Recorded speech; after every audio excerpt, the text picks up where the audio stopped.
Dos aspectos pesan mucho en el cálculo de este crecimiento económico. El primero, el tema de los ingresos presupuestales.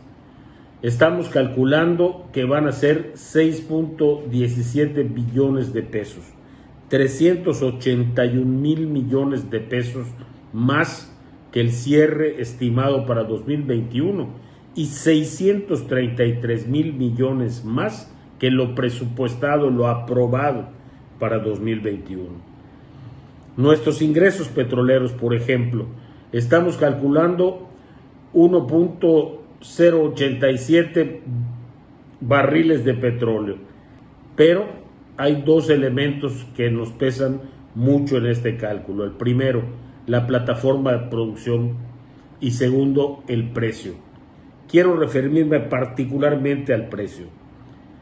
La ley de presupuesto y responsabilidad hacendaria establece cómo debemos hacer el cálculo del precio. No es un capricho, no es un tanteo.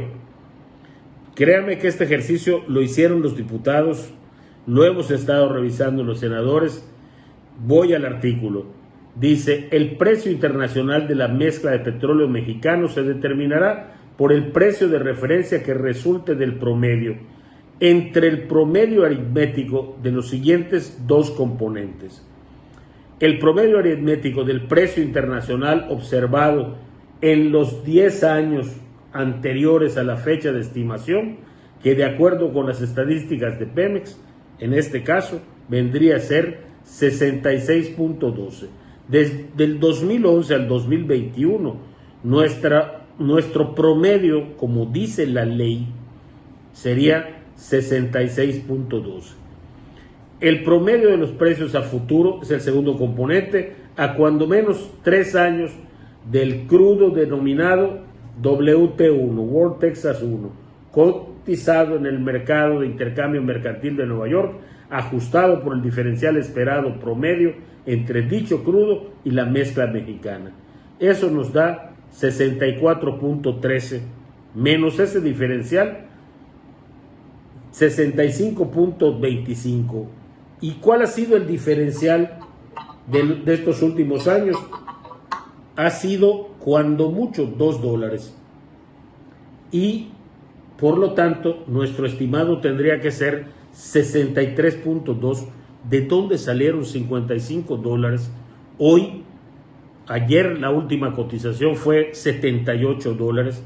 ¿Por qué estamos calculando $55?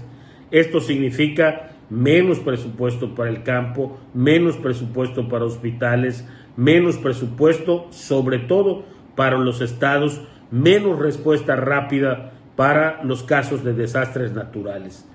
Me parece muy importante que ustedes aquí nos digan de dónde salen los $55, basados en qué. Y el otro tema es el tema de la deuda. Aquí yo lo que quisiera es que ustedes nos pudieran precisar. Están presentando un requerimiento financiero del sector público por más de 850,000 millones, una cifra histórica, por cierto, pero que abona a los casi 2 billones de pesos que se han sumado en estos 3 años. 2.8 puntos del PIB equivale esto. ¿Cuál es la razón de los requerimientos financieros por 850,000 millones de pesos? ¿Y qué significa realmente en términos de deuda? ¿Cómo y en qué momento estamos haciendo? ¿Cuánto va a pesar efectivamente esto en la economía del país? La fórmula del petróleo está establecida en el artículo 31 de la Ley de Presupuesto y Responsabilidad Hacendaria. Tiene un componente que va a calcular el comportamiento del petróleo hacia atrás y un componente que incluye el comportamiento esperado hacia adelante. ¿Por qué se hace esto? Porque el precio del petróleo es muy volátil y con esta fórmula lo que se está tratando de hacer es que se minimice la volatilidad que usualmente tiene de un año a otro esta variable.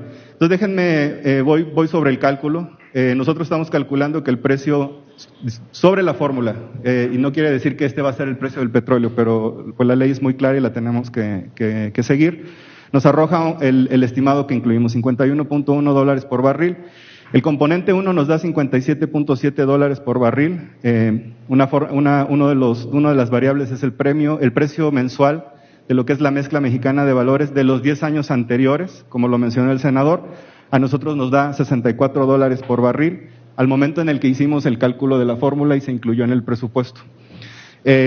También tiene otro componente que son los precios del futuro del WTI, a cuando menos 3 años, ajustados por un diferencial por el diferencial promedio, que efectivamente está entre 2, pero a veces también ha sido 5. Entonces también el diferencial tiene un alto grado de volatilidad, pero si aplicamos la información nos da $51.3 por barril. El componente 2, que va hacia adelante, son los precios de los futuros del año fiscal 2022. Están ajustados por un diferencial promedio y también se le aplica un factor de reducción de 0.84. O sea, quiere decir, lo que calculemos hay que multiplicarlo, se va a tomar solamente el 84%. Y esto es lo que prácticamente nos arroja 55.1. Probablemente hicimos el mismo cálculo, solo que en distintas fechas, con distinta información. En las últimas semanas, en los últimos días, ha habido un aceleramiento en el precio del petróleo, derivado del crecimiento de la demanda global. Aunque el precio del petróleo esté alto, como lo estamos observando, está cerca de $78 por barril, todavía no se sabe exactamente cómo va a reaccionar. Los futuros para los siguientes 12 meses implican inclusive una caída en el precio, no drástica, todavía van a ser precios altos que nos permiten blindar el presupuesto.